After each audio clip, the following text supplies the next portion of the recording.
Assalamualaikum warahmatullahi wabarakatuh.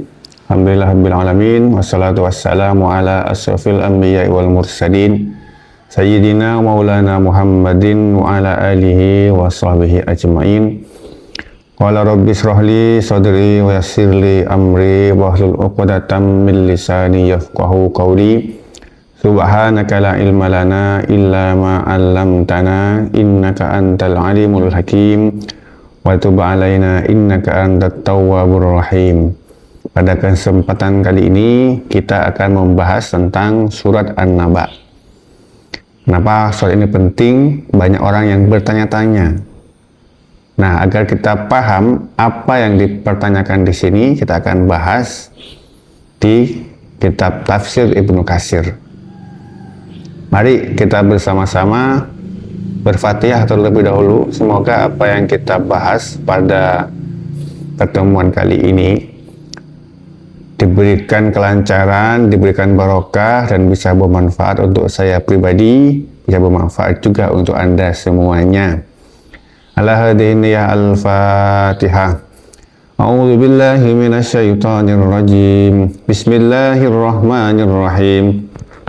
Alhamdulillahi rabbil alamin. Ar-Rahmanir Rahim. Maliki yaumiddin. Iyyaka na'budu wa iyyaka nasta'in. Ihdinas siratal mustaqim. Siratal ladzina an'amta 'alaihim ghairil maghdubi 'alaihim waladdallin. Amin. Oke, pada kesempatan kali ini insya Allah kita akan membahas tentang ayat pertama sampai ayat kelima ya. Maka silahkan dilihat kalau Anda mau mendownload aplikasinya namanya Tafsir Ibnu Katsir, ada di Android. Oke, mari kita buka aplikasinya ya. Silahkan cek di HP masing-masing, boleh, agar kita bisa lebih maksimal.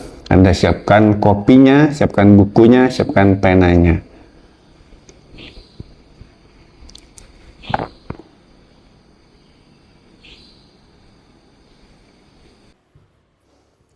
Oke, kita baca 5 ayat pertama dulu. Oke. Bismillahirrahmanirrahim. Amma yatasaalun anin naba'il azim alladzi hum fihi mukhtalifun kalla saya'lamun thumma kalla saya'lamun. Oke, kita lihat pertama, kita bahas terjemah kata per kata dulu. Setelah kata per kata, kita per kalimat. Setelah kita per kalimat, baru kita baca tafsirnya. Semoga kita nutut ya, satu pertemuan ini bisa semuanya ya. Amma, tentang apakah yatasaalun, mereka saling bertanya, bertanya-tanya mungkin ya maksudnya ya.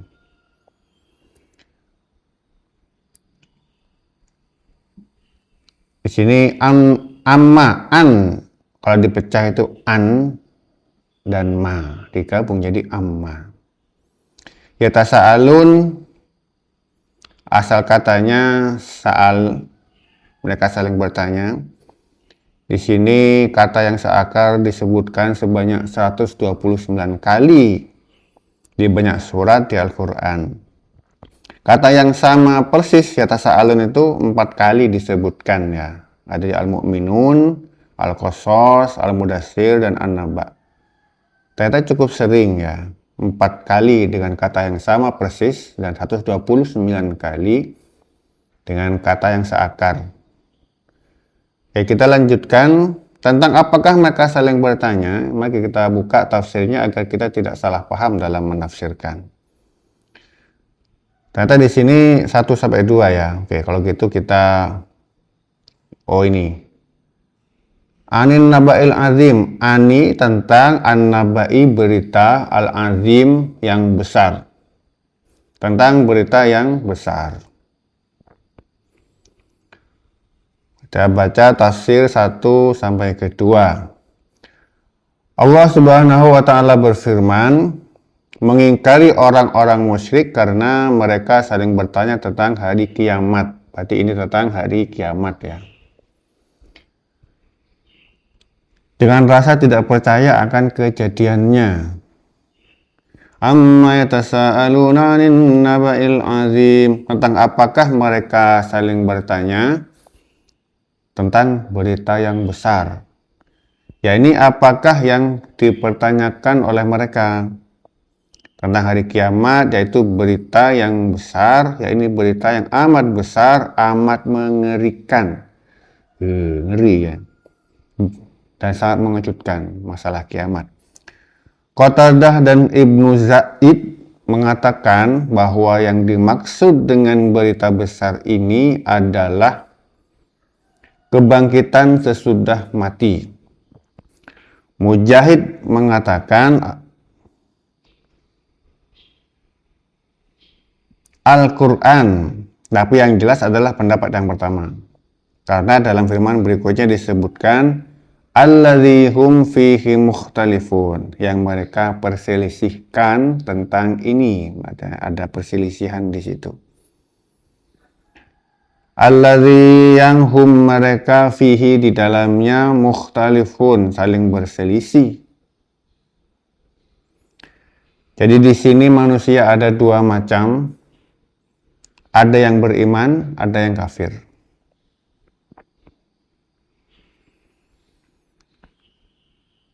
Kalla saya'lamun, kalla sekali-kali tidak, saya'lamun mereka akan mengetahui. Di sini tafsir 4 sampai 5. Kemudian Allah dalam firman berikutnya mengancam orang-orang yang ingkar dengan adanya hari kiamat. Kalla saya'lamun, summa kalla saya'lamun. Kelak mereka akan mengetahui, kemudian mereka benar-benar akan mengetahui. Ini merupakan peringatan yang tegas dan ancaman yang keras.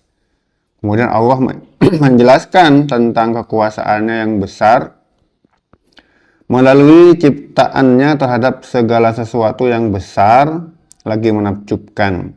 Yang semuanya itu menunjukkan kekuasaannya atas segala sesuatu yang dikehendakinya, termasuk masalah hari berbangkit dan lain-lainnya.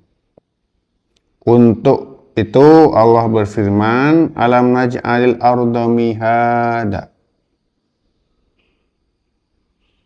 Ini ayat 5, ayat 6 ya. Alam naj'alil arda mihada. Alam tidakkah naj'ali, kami menjadikan al-arda bumi, mihada hamparan. Maksudnya dihamparkan dan dijadikannya layak dihuni oleh makhluk-makhluknya, serta tetap tenang dan juga kokoh. Mungkin karena masih ada waktu, kita lanjutkan ya sampai setengah jam ke depan. Wal jibala, dan gunung-gunung, autada, pasak, dan gunung-gunung sebagai pasak. Pasak itu maksudnya adalah penahan. Ibaratnya kalau sampean ada hotel, bangun hotel itu masih ada pasak yang ditancapkan ke bawah bumi seperti ini. Ini yang penting. Kalau nggak ada pasak yang menancap ke bawah bumi seperti ini, maka pulau itu bisa terombang-ambing seperti perahu. Kok bisa pasak ini terjadi seperti itu?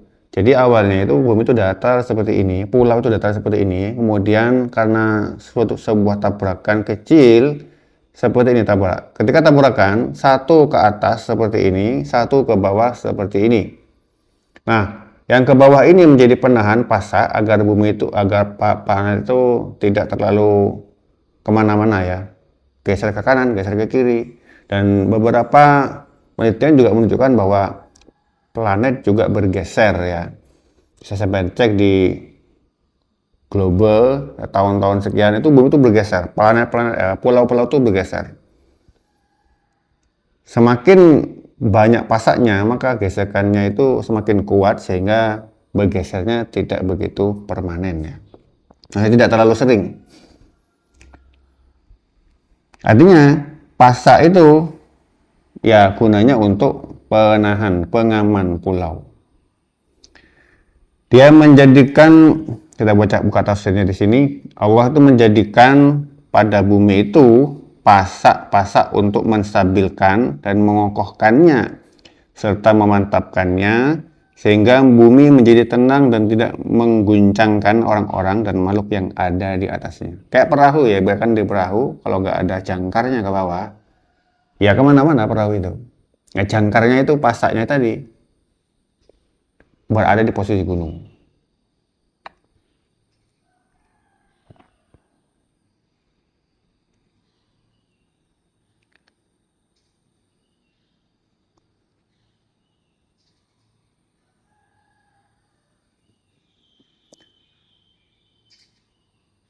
Kemudian wa khalaqnakum azwaja, kita akan bahas di pertemuan berikutnya.